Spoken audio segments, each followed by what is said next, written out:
Hey guys, welcome back to another Divinity Original Sin video. It's been a while since I said that.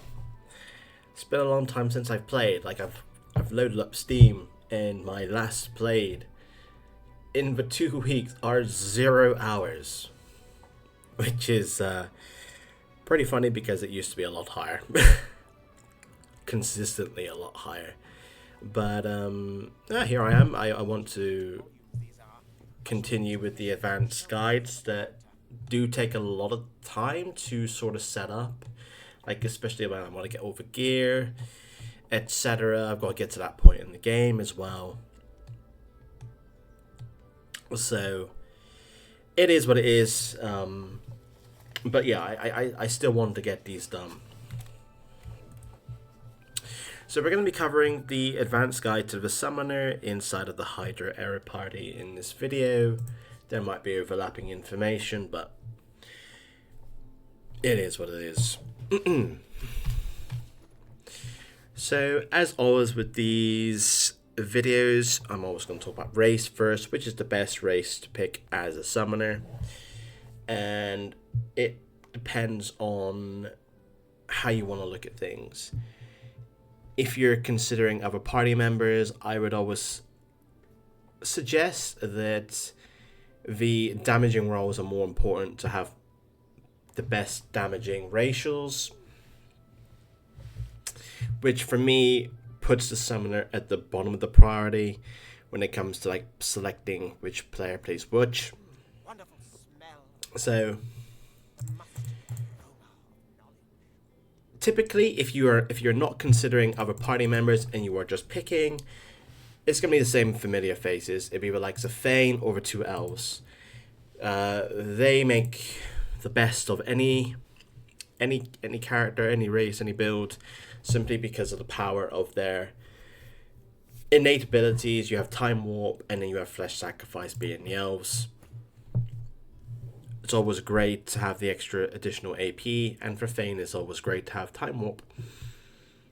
So that would be the straight answer. Now if you're considering your fellow party members, like so it's, in this case Hydra Aero, I'm not allowed to use a custom character, so I've gone with an elf as one of the mages, a human as one of the mages, and Thane as the ranger. And then it was a choice between Ifan, Red Prince, and Beast. Now, I was only allowing myself to use one human character, so that kind of removed Ifan. And it kind of just by default, basically, that Beast was the best summoner. Also, it was kind of nice that I could use Blinding Squall to some degree. So yeah, that's how I would come to that choice. But otherwise, if you're just picking, Thane or an elf would make the best summoner. But here we are with Beast. In terms of stats, what you should be looking at, it's very dependent on each stage in the game that you're at.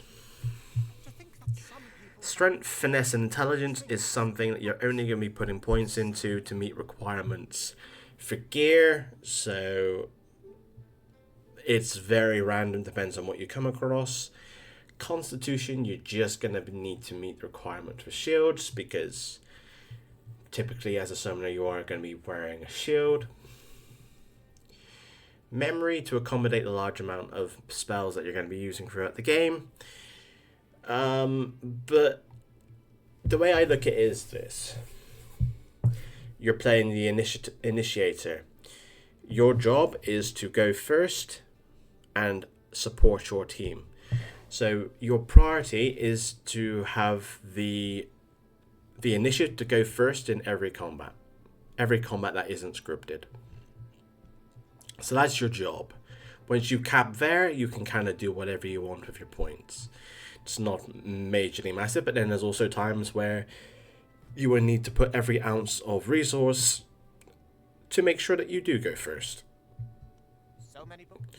So it very much depends on what stage in your game at. So Your priority is wits / initiative to go first. If you have the highest initiative, then you can put points into more health, more points into getting more spells, points to meet requirements. But as you can see at the stage in the game where I'm at right now, we're very comfortably at 70. We have a load of spells to use. I think I'm at like a minimum amount of constitution, which is fine. And then the rest of the stuff is just from gear to wear other gear. So it kind of fits very, very perfectly. So yeah, that's how I would approach attributes. Get the highest initiative, get as many spells as you need, constitution to wear shields, and these to wear gear that you end up picking up. Crit doesn't really matter. Dodging doesn't really matter. It's the initiative that does matter.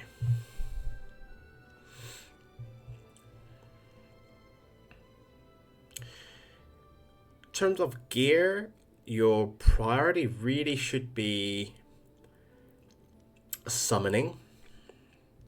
I would say summoning is your highest priority. So as you can see, to summoning, we got some wits. The other school stats, again, it really depends on what you need to meet each requirement, so it's always going to be different. Wits, obviously for initiative, there's also initiative that you can pick up on gear as well. So as you can see here, we got the Revola, really good summoning chess piece. There's rune slot on the contamination gloves, which allows more summoning. Finesse and memory with the skin graft. We got more initiative on the boots, again the rune slot for summoning. We got the wand here, which has a rune slot for wits. There's Aero summoning on this. You kind of get the picture. 6 initiative, polymorph, more wits initiative, constitution, focus on summoning again. And then here we have the immunity to stun, which is pretty big for glass cannon summoner. This is something that I could change if I really wanted to. But you kind of get the idea. Summoning is the priority. You kind of pick up other score stats to meet requirements. There's wits, initiative, summoning, and all the other good stuff. So as you can see here, the actual combat abilities themselves, maxed out summoning. I could get another 2 points from the neck, but whatever. 5 polymorph for apotheosis. Don't think it's absolutely mandatory for this build, but there's no reason not to, honestly, just because I've got everything that's required. A little bit of excess in stats, if you will. Gone with 2 points into Necromancer for the Death Wish, which is why like going in Elf would be really good here. You can get easy Death Wish for cheaper. So yeah, once you finish maxing out summoning and got points in the other schools that you need, where should you put your points? Again, it doesn't honestly matter that too much. But considering that I'm Beast, I've gone with Aero as my next point of putting points into, just to increase the damage of Blinding Squall. Others might put points into leadership, and I used to do this as well at some point, but realizing that if you're able to play everything right, the defensives in this game is not needed. to be honest. So more offense is the best way, in my opinion. In terms of your talents, ignore what you see here. It's not all completely right. But what I would suggest, again, it's very different at different stages in the game, which is all a little bit hazy to me. But you will always start off with Glass Cannon. Glass Cannon gives you 6 AP. More AP, the more things that you can do. Level 4, you'll be looking at picking up Torturer. This is because you gain access to Worm Tremor, and in order for you to entangle, you need the Torturer talents. At level 8, you'll pick up your 3rd talent point, so you can go with something like Water Rush, for example. But at level 9 is when you pick up Spider Legs, which you can use in place of Worm Tremor, which means you can drop Torturer. So at level 9, you'd be looking at Glass Cannon, Water Rush, and Pawn. Level 13, you can add Elemental Affinity. So these are your reasons. Glass Cannon, 6 AP. Water Rush gives you an additional AP, but it works really nice with Glass Cannon because you'll always start off with 7 AP every fight. Pawn gives you the extra AP of movement. And at 13, you'll get Elemental Affinity. And really at that time, you're going to have 3 source points, which means you can be more flexible. The Elemental Affinity is going to work with the likes of Teleports, Evasive Aura, Death Wish, whatever other skills you're going to be using at that point. So basically, there's a theme that you're going to be going for stuff that gives you more AP, gives you additional AP, and gives you movement, which would normally cost you AP. The 5th talent, you're looking at level 18, is not very impactful, not as impactful as the first 4. Though I would say you could consider Far Out Man. You could consider Mnemonic if you're not as blessed in gear. You could look at Sword of Liege if you want to be able to crit with maybe a spell or 2. I've not actually included the likes of 5-Star Diner because I don't use it, because to me 5-Star Diner is pretty game breaking with what it can give you. So I'm not including that in my builds.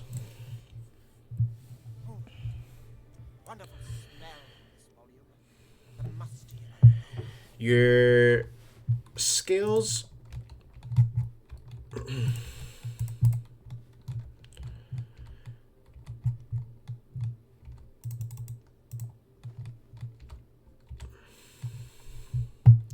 Okay, so we're going to talk about skills now. Okay, so we're going to start off with the Incarnate in your summons. In this party, really you're going to be using the Incarnate, you're going to be using the Flower. You can use Slug, but fire and water don't tend to mix, but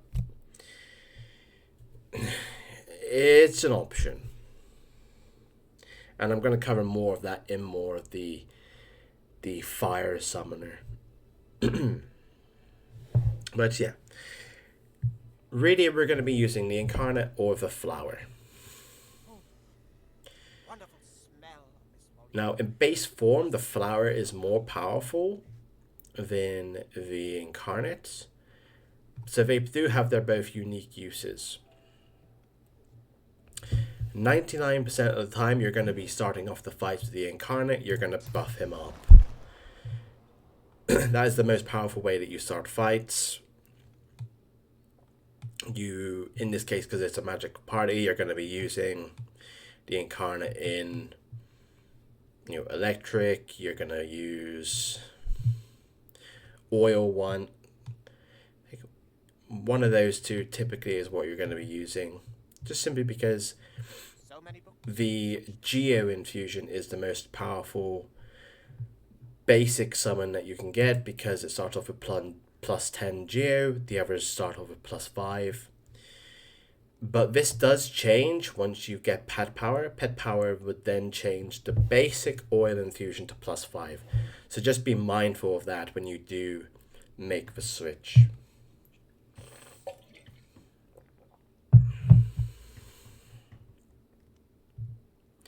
So yeah, 99% of the time you're going to be running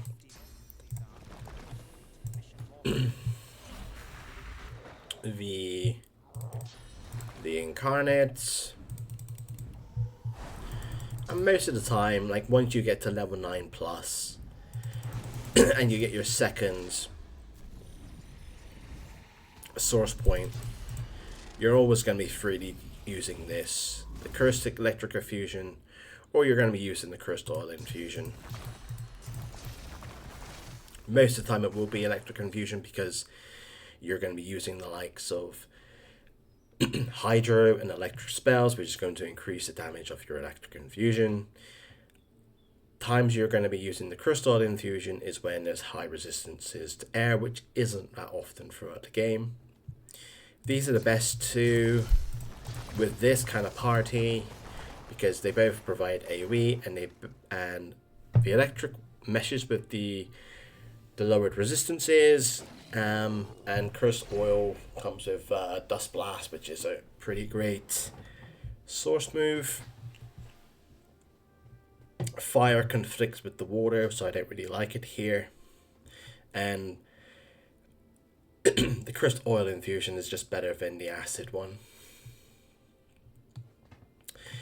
There's times where it might make sense to use your cursed electric infusion and use the electric discharge and use the short circuit along with maybe a supercharge. So that's when situations come up where once you've dipped out as much damage possible with the infusion, you can always then switch to the flower for a low cost AP summon, just so you can keep up your DPS. But most of the time you're going to be going the incarnate, you're going to be going with cursed electric infusion. You could even maintain him on the battlefield instead of having to switch. Just depends on the situation, but this is probably the least flexible the summoner gets in terms of switching summons during fights, just because of the nature of the party and just DPS. Like if you look at, for example, the physical summoner is a lot different, because of the impact of the bloated corpse is much better than the flower.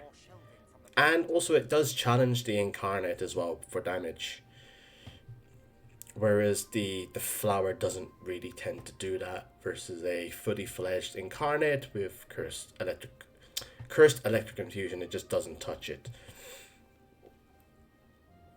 So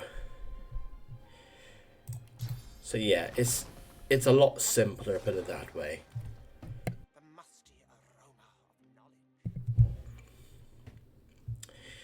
You get your 4 basic infusions, very simple how to use them.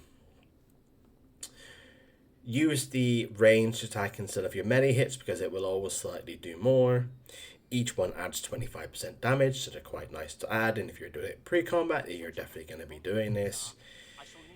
The Power Infusion and Farsight Infusion does give armor though, so I do prefer those two over Shadow Infusion and Warp Infusion.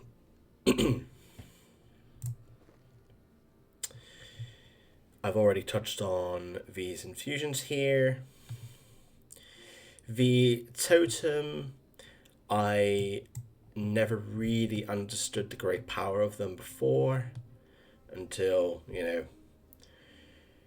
I've been playing it much better, put it that way. So the good thing about the totems is, yes, you put one out on the battlefield, it does some basic damage. They're very flexible, but the best way to use these guys is if your party members all have Executioner, you can basically use them to extend your party members' turns by them using AoE and killing the totems. You can set these up before combat. So you could even say set 2 up. You could use one to say switch with an enemy, bring them close. You can have the other totem just sitting there waiting for a teammate to kill it as well. So basically what they can do is they'll bring soft damage, a body for swapping, bringing enemies close together. They could be used to kill with teleports, and then your AoE from your friendlies can kill the totems and give them an extra 2 AP as well. Supercharger, again, I like this a lot more than I used to. This can be used in a number of different ways. If you need some additional damage on a totem or incarnate for one particular turn, you can do that. You can use this on your incarnate for additional damage to switch then to another summon. You can even stack supercharges, so you can use this pre-combat and then use it again at the beginning, and you'll get more damage out of a incarnate or a totem or whatnot. It works really well with the likes of Bloated Corpse. But yeah, Rain, just nice to have part of this party because it lowers the resistances for what all your party members want to do. Armor Frost is quite nice here in my opinion because of the hard CCs that can happen self-inflicted. This will protect you from the likes of stunned and frozen, which is something that can happen be inside of this party. So it's a lot more prevalent if you don't have this neck piece, because it can prevent those nasties from landing on you. So just something to be mindful of. Vaporize, to be honest, isn't something that I really have ever needed to use. Evasive Aura is the best way to use the Evasive Aura is to use it on your summoner, because your summoner should go first. You'll cast this on your surface so you can get the elemental affinity kicking in. You'll use this first, it'll come around to your turn again, you'll delay. So essentially what your party gets is Evasive Aura for 2 whole turns. So from the beginning of turn 1 right up through round 2.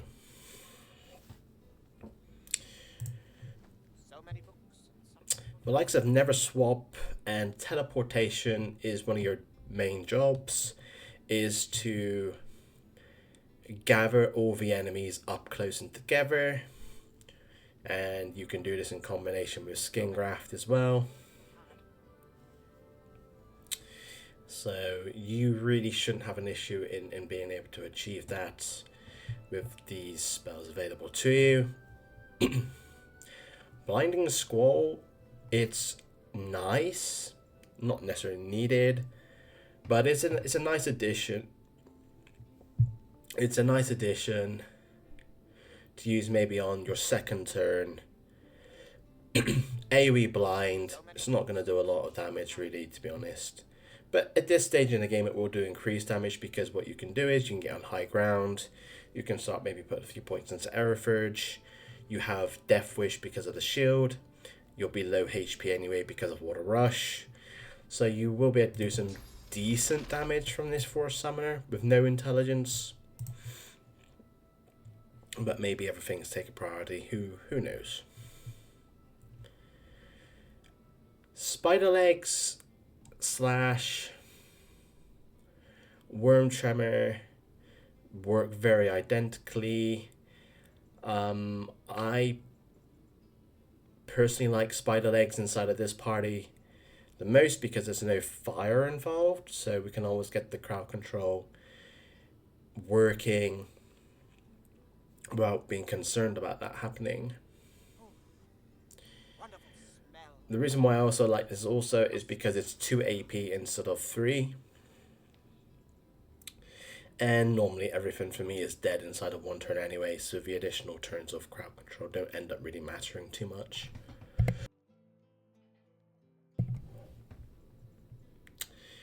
So, there we go.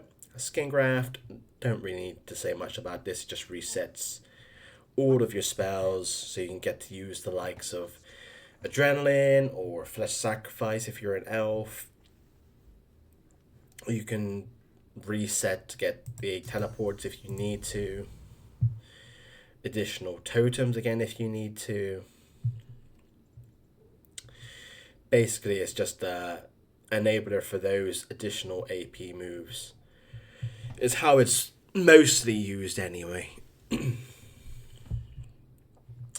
Apotheosis is something that can allow you to use multiple source moves. So if you want to switch from Cursed Electric to Oil, you can do that with this move.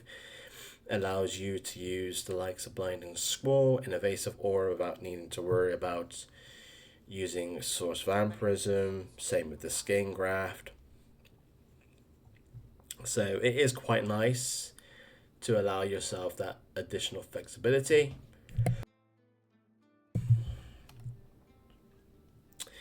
Standard buffs, Peace of Mind, and Haste is something that you're going to use throughout the entirety of the game. Mostly you're going to be using the Peace of Mind to, if you need to gain that additional initiative on yourself, but if you don't, you can always buff your teammates. And the same with the Haste, you're basically using your AP to increase the AP of your friends. Petrifying Touch isn't something that you end up really using that much, to be honest, if at all. But it is hard crowd control, so it's not terrible. Death Wish, again, is something for your teammates. Again, it's even easier to use if you're an elf, because you get to use this for cheaper, or you just find some blood. Cloak and Dagger, additional movement if you even need it. Again, having the extra memory for me at this point in the game doesn't cost me a thing, so might as well have it available to us. And then there's also Chloroform, which you might use here and there throughout the game, but again, it's just solid crowd control for a very small amount of AP. Adrenaline is Adrenaline. This is basically on every single build in the game, and for good reason. Combos really well with Skin Graft. So yeah, so basically your job is you would start off with your Incarnate, you would go fully buffed Incarnate, you'd go with Cursed Electric Infusion. It's pretty much how you're setting up. So what you have there is you have a good source of damage, potential crowd control, AoE. If you need damage up front in a fight, don't worry about pre-summoning. You can always then go with the Flower if you need the damage up front, or if you don't really need the AP, you can go with the Incarnate, fully buff him, and then just have your turn that way. Fully depends on what the fight is asking of you. But anyway, you have your damage through your Incarnate most of the time. You have your totems either set up before or during. This is going to give more damage. It's going to give ways for you to bring the enemies together. It is going to give your teammates additional ways of getting extra AP. And then you're going to use spider legs to protect your teammates, to keep the enemies together once you've wrangled them together. You have Peace of Mind, Haste, Death Wish to increase damage for your teammates. You have Teleports to bring those enemies together, like I said. You have Evasive Aura to protect your teammates. Chloroform if it gets that far to crowd control. So here you're basically providing everything the team needs. Direct increase in damage for your teammates, increasing their damage by keeping the enemies together. You're protecting them by giving the Evasive Aura. You're crowd controlling them, keeping them together, which is going to increase your overall damage. And you're also providing your own way of damage with your infusion. You're just like a jack of all trades, but your job role really increases how well your teammates will function as well. It's like an underrated role, but it's a necessary role that kind of like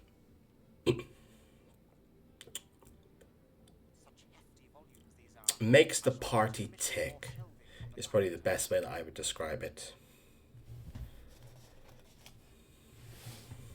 So that's how I view the summer. The one other thing that I've not really touched on, and I kind of want to touch on it,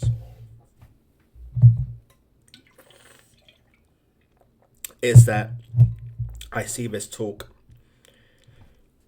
from people I've been in multiplayer parties with, and I don't necessarily disagree with it, but I kind of do. Let me explain. So people say rush to get level 10 summoning as quick as possible, which isn't, like I said, isn't terrible advice. But like I've already touched on how important the initiator role is, the enabler role is. Why is there a need to get 10 summoning just to increase your damage a little bit more? If you're rushing 10 summoning, you're not going to get all the utility. You're not going to get the haste, peace of mind. You're not going to get the little buffs. You're not going to have worm tremor. You're going to be missing out on a lot of utility in order just to increase your damage a little bit. Whereas I see if you can get those key utility spells, you're then going to be able to really increase everybody else's potential, because you're doing that job. You're bringing them all together.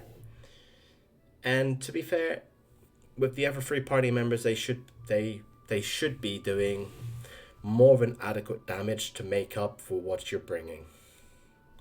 So that's the only disagreement I have with people in terms of getting 10 summoning as soon as possible, which you should be doing, but I think getting those necessary utility spells first is probably more important.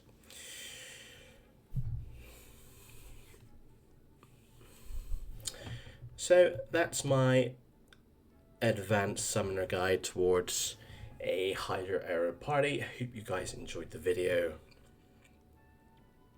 and I will be doing some more very, very, very soon.